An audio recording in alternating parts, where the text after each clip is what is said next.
Hey everyone, welcome back to the deep dive. Today we're going to be tackling, kind of a heavy but super important topic, Yeah, the mental health of young people. absolutely. And we're going to be looking at some of the supplemental resources Yeah. from Jonathan Haidt's book, The Anxious Generation. Really fascinating stuff. It is. And one of the things that's, I think, so compelling about these resources in particular Yeah. is just the amount of charts and data visualizations that are in there. Oh, yeah, absolutely. I Yep. mean, it's not just, anecdotal evidence. Right. You can really see the trends and the statistics there to back it up. Right. It's not just a feeling. We're Right. talking about data. It paints a very stark picture when you look at the data. Yeah. So we're going to be doing a really data-driven Okay. exploration of this whole topic today. That's so good. And really trying to get to the bottom of what is driving this surge in anxiety and depression. Yeah, among young people. I mean, it's Right. not just a few isolated cases. We're talking about a widespread phenomenon. Yeah. So let's jump right into it. Okay. Because from the start, hate hits us Yeah, with some pretty startling stats. he does. For example, figure 1.1 Right. shows that major depression among U.S. teens nearly tripled between 2004 and 2020. Yeah, that's Yeah, a pretty, crazy. a huge increase. It is. It's pretty alarming when you think about it. And it's not just depression. We're looking at figure 1.3. Mm-hmm. And anxiety is on the rise for all age groups, but Yeah. especially for young adults. That's right. And then you look at something like figure 1.4, Right. which shows emergency room visits for self-harm Oh, wow. by adolescents ages 10 to 14, Okay. skyrocketing since 2004. Yeah, it's clear that this is a very serious issue. It is. Yeah. Yeah, I think it's really easy to get caught up in these sort of abstract concepts, Yeah. but when you see numbers like that, Right. it really does hit home that these are Yeah. real lives. Real people who were struggling. Yeah, exactly. And so, where do we even begin Right. to understand what's going on? Well, Haidt introduces this idea of the great rewiring Okay. of childhood, suggesting that there's been this really fundamental shift in the experiences Right. of young people. Hmm. And he points to the period Oh, well. between 2010 and 2015 as kind of a key turning point. Interesting. And so if we look at figure 1.6, we see this huge increase in smartphone adoption happening right around that same time. Yeah, you start to wonder if there's a connection there. Right. It makes you wonder if maybe that's at least part of what's driving this. It's certainly possible. I mean, we always have to remember that correlation doesn't equal causation, Right. but, it's hard to ignore the potential impact of technology Yeah. on young minds. Technology has to be part of the story, It seems like it. but it's probably not the whole story. Right. Probably not the whole story. What other factors might be at play? Right. Yeah. What else could be going on? Well, let's look at the decline in independence. For instance, so figure 4.1 shows this downward trend Okay. in teens engaging in kind of typical quote-unquote adult activities, Okay. like driving, working, dating. Yeah. Yeah. These are all those experiences that used to kind of mark that Right. gradual transition into adulthood. Yeah. And they seem to be happening less and less. And that seems to go hand in hand with It does. what we see in figures 3.8 and 3.9, Okay. which showed this rise of overprotective parenting. It seems like parents are more hesitant these days to let their kids Right. venture out on their own. Yeah, and you can understand that impulse Oh, absolutely. to protect your kids. Of course. It comes from a place of love and concern, Right. but it could be that we're inadvertently hindering the development of resilience in children. So it's like we're trying to protect them Yeah. from all these things. Yeah. But in doing so, we're actually preventing them from developing the skills they need. Exactly.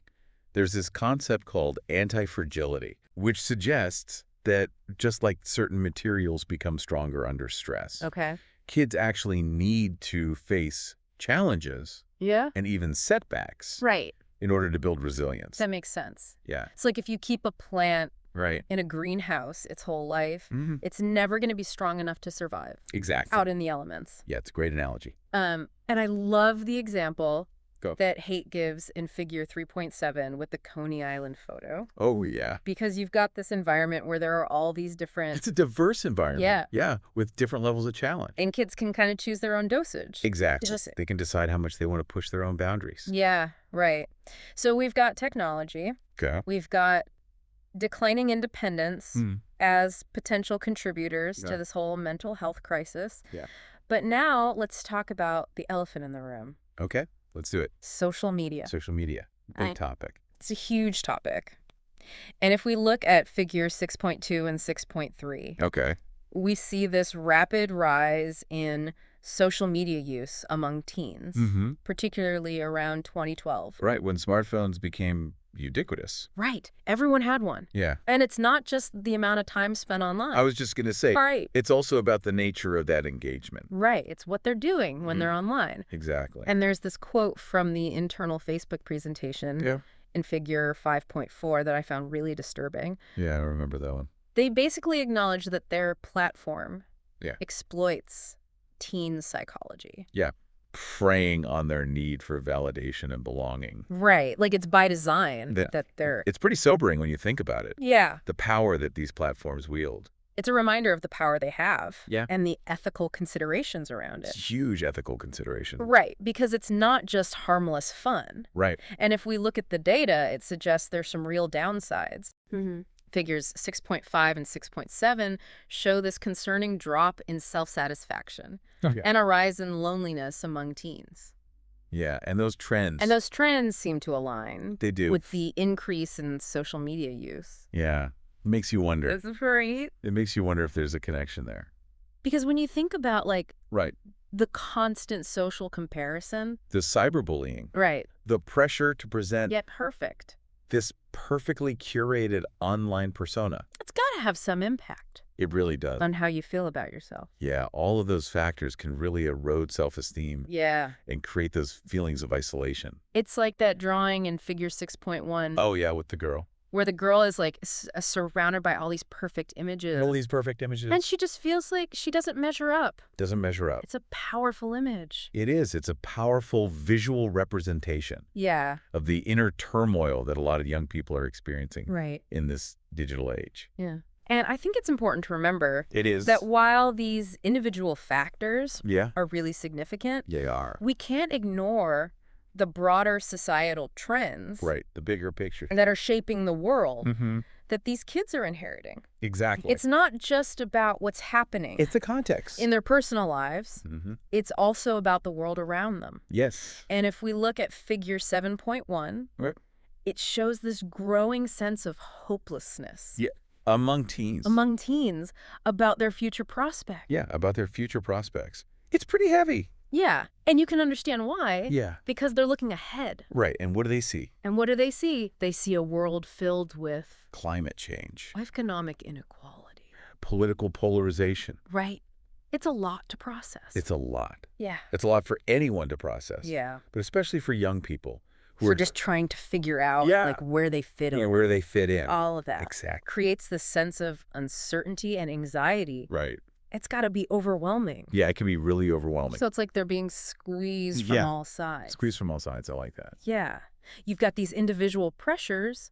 You've got all these technological influences. Right. And then you've got these larger societal forces that just feel beyond their control. Exactly.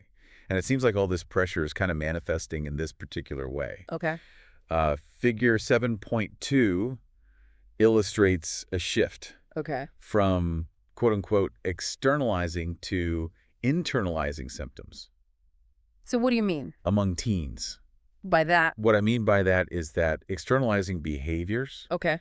Like aggression and rule breaking. Okay. Have actually declined in recent years. Interesting. But internalizing symptoms like anxiety, depression, and self-harm have surged. So it's like instead of acting out, they're turning inward. Exactly. They're directing their distress at themselves. That's a troubling trend. It is a troubling trend. Why do you think that's happening?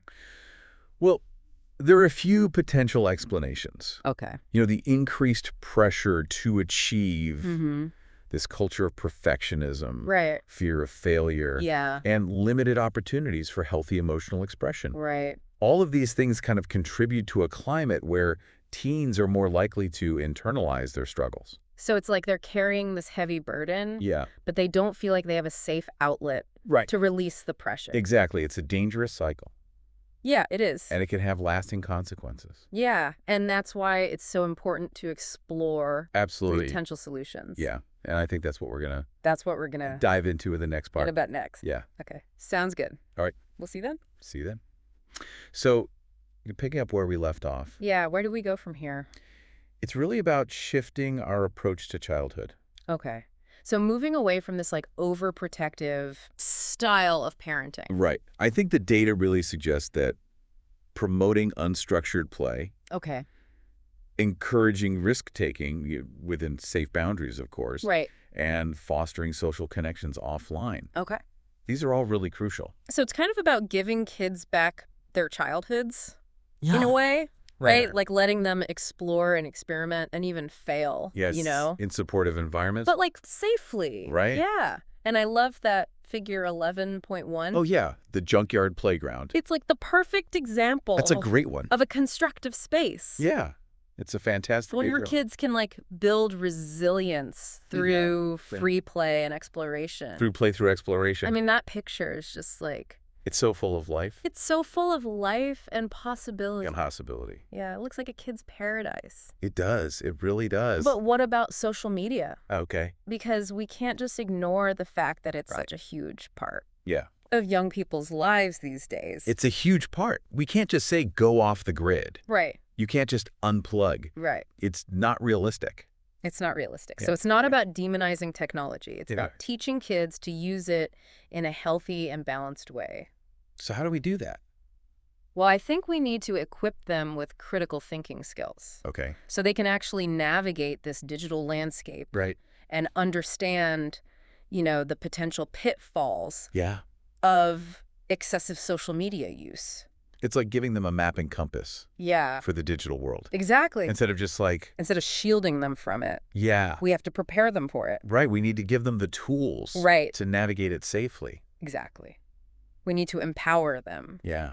To be conscious consumers of this technology. Not just passive victims. Yes. Not passive victims of the algorithms. Right. And of course, we need to make sure that kids know that it's okay to reach out for help.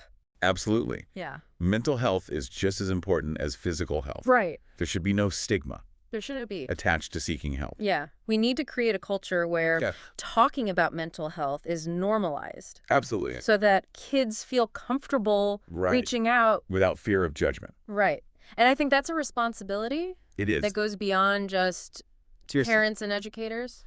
It extends to policymakers. Okay.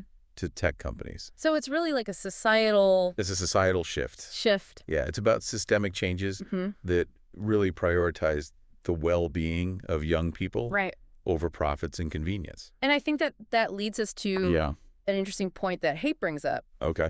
Which is the impact of pornography. Right.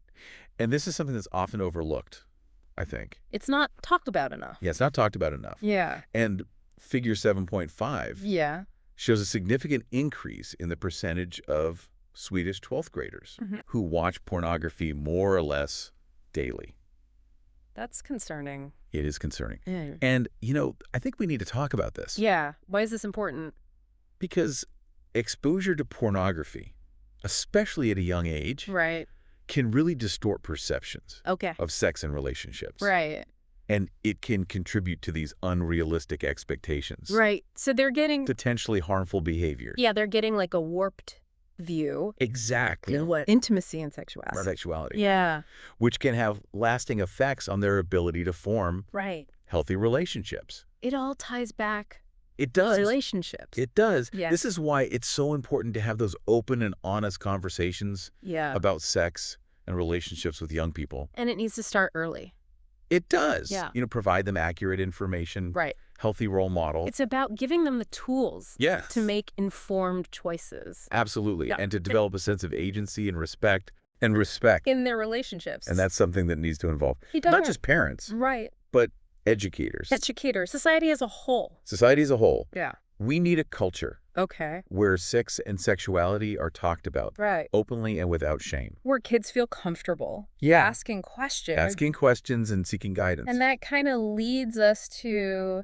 It does. Like maybe an even deeper level. Okay. Which is this whole... This is where things get really interesting. Search for meaning. Yes, the search for meaning. Right, and figure 7.6 shows this dramatic rise in the percentage of U.S. high school seniors who feel that life often feels meaningless. Yeah. You know what this suggests to me? What's that? Is that this mental health crisis isn't just about these individual factors or technology or, Or even social media. Or even social media. It's about something deeper. Like an existential crisis. It's like this existential crisis. Yeah, almost. And I think that's something that's... And this is where communities, faith groups, other social institutions can play a vital role in providing young people with this sense of meaning and connection. It's like helping them find their place in the world. Their place in the world. Right. Beautifully put. Yeah. And I think that connects to what Haidt talks about. It does. With the 3 dimensions of social space. Yeah, that's a fascinating concept. So what is that? Okay, so imagine a cube. Okay. All right, 1 dimension represents our relationship with our families. Okay. Close versus distant. All right. The second represents our relationship with our peers. Okay. Hierarchical versus egalitarian. Got it. And the third, and I think this one is especially relevant to our conversation today. Right. Represents our relationship with the wider world. Okay. Safe versus dangerous. Interesting. So where do you think we've landed? Okay, good question. Where do we think we've landed? On that spectrum. On that safe versus dangerous spectrum. Yeah. I think Haidt would argue that we've shifted dramatically towards the safe end of that spectrum. Okay. Especially for young people. Yeah. Makes sense. Right? Think about it. Yeah. We've gotten so much better at protecting kids from physical harm. Right. But we may have gone too far in shielding them from all forms of risk and challenge. It's like that bubble wrap world we talked about. It is. It's that bubble wrap world. Yeah. So how do we break out of that? Yeah. How do we break out of the bubble wrap? How do we create like a more balanced environment? Right. I think, going back to that figure, 11.1. The playground. The junkie yard playground. Yeah. It's a great example of what Haidt calls a constructive space. Oh. I love that term. It's a good one. Yeah. And it highlights this importance of providing spaces where kids can explore, take risks. Yeah. And build things without excessive adult intervention. Right. Like let them do their thing. Yeah. Figure it out. Right. It's a place where they can learn and grow. Right. Through trial and error. Yes. Through trial and error. Which is how we all learn. That's how we learn. Yeah. Right. And it makes me think that we need more of those. We do. Not just physical spaces. Right. But those emotional spaces as well. Yes. The emotional spaces. Yeah. So, parents who are willing to let go a little bit. Right. Schools that prioritize social emotional learning communities that offer a variety of opportunities for young people to engage. To actually be a part of something. Be a part of something that feels meaningful. Yeah. And I think a big part of that is also this whole changing the way we think about failure. Yes. I was going to say that, right? Yeah. It's not something to be feared. Right. It's an opportunity for growth and learning. It's how we learn. It's how we learn. Right. Okay. So we've talked about spaces, these constructive spaces, and shifting our approach to failure. Okay. But what about social media? This is the thing that's looming over this entire conversation. Yeah. You're right. Social media is here to stay. It's not going anywhere. It's not going anywhere. Right. And it's got this power to be. It does. Both beneficial and harmful. Absolutely. A double-edged sword. Right. So instead of just telling kids to log off, we need to give them the tools and skills they need to navigate that world. Right. Safely and responsibly. Safely and responsibly. Yeah. Give them that mapping compass. Exactly. Right. Media literacy, critical thinking skills. Yeah. You know how to have open conversations about the potential pitfalls of all this stuff. Yeah. We need to help them understand how algorithms work. Right. how to identify misinformation. That's huge. It is huge. Yeah. To curate their own online experiences in a way that promotes well-being. That's a tall order. It is a tall order. Yeah. But I think it's essential. It is. It is. But we want to create a healthier digital environment for young people. And it's not just on parents. It's not. Right? We need the tech companies. We need the tech companies to step up. Yeah. We need platforms that prioritize well-being over engagement. Right. Algorithms that don't exploit vulnerability. Right. It's like we're asking them to change their whole business model. It is. Just in a way. But I think it's necessary. Yeah.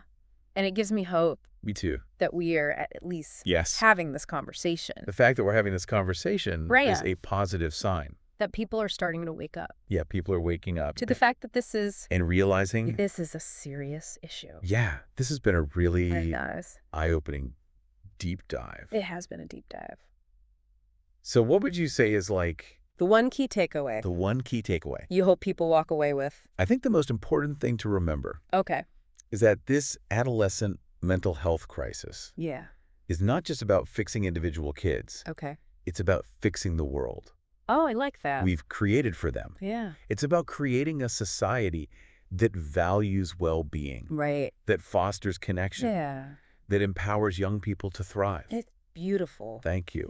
You know, it's about creating a world where young people really feel seen and heard and valued. And where they have the tools and support that they need to face these challenges ahead with resilience and hope. I love that. It's such a powerful vision. It is. And it makes me think about, all these different pieces of the puzzle we've been looking at today. Technology, parenting, social media, societal pressures, the search for meaning. All these things are intertwined. It's complex, right? It is. It's complex. There's no easy answer. There's no easy answer. No magic bullet. It's not like, if we just do this one thing. Everything will be fine. It's a multifaceted issue. It requires a multifaceted approach. And it really requires, I think, a shift in the way we think about That's so too. and support young people. Absolutely. Because we so often think of them as like these passive recipients of whatever the world throws at them. But they're not. They're not passive. They're active agents of change. Exactly. They have so much to offer. They have wisdom and insight. I think we can learn a lot from them. We can learn so much from them. If we just listen. Right? So as we wrap up this deep dive today, I want to go back to that question that you posed to the listener earlier, which is, what small changes... What small changes can we make? Can each of us make to help create a more supportive and empowering environment for young people? For young people to thrive in. What comes to mind for you? I think, for starters, it's important to really cultivate empathy and understanding. Really try to see the world through the eyes of a young person today. Think about the pressures they face. The challenges they navigate. The dreams and fears they hold. Just putting ourselves in their shoes. Exactly. That's the first step. Helps us to be more compassionate and responsive to their needs. Absolutely. What else? Be a good listener. Really create space for young people to share their experiences and their perspectives without judgment, without interruption. Just listen. Just listen. Ask questions. Right. Show genuine interest. Validate their feelings. You just need to feel heard. They need to feel heard and understood. Yeah. You know, especially in a world. Especially now. Yeah. When it feels like so many forces are trying to silence them. It does feel that way sometimes. And beyond listening. Yeah. Look for ways to empower young people. Yeah. In your life, in your community. Man, is support a young person. Volunteer at a local school or youth organization, you know, support programs that promote youth leadership and development. Yeah. Those are all great ways to get involved. All those things can make a difference. They can. You know, even small acts of kindness and support can make a huge difference in a young person's life. And finally, I think it's important to just stay informed. Stay informed. And engaged with this. Stay engaged. Don't let this issue fade into the background. Read books like Haidt's. Yes. Read books like The Anxious Generation. Right. Yeah. Follow organizations that are working to improve the mental health of young people. Advocate for policies that prioritize their well-being. Yeah. It's about staying curious. Stay curious. And staying connected. Stay connected. And not letting this crisis.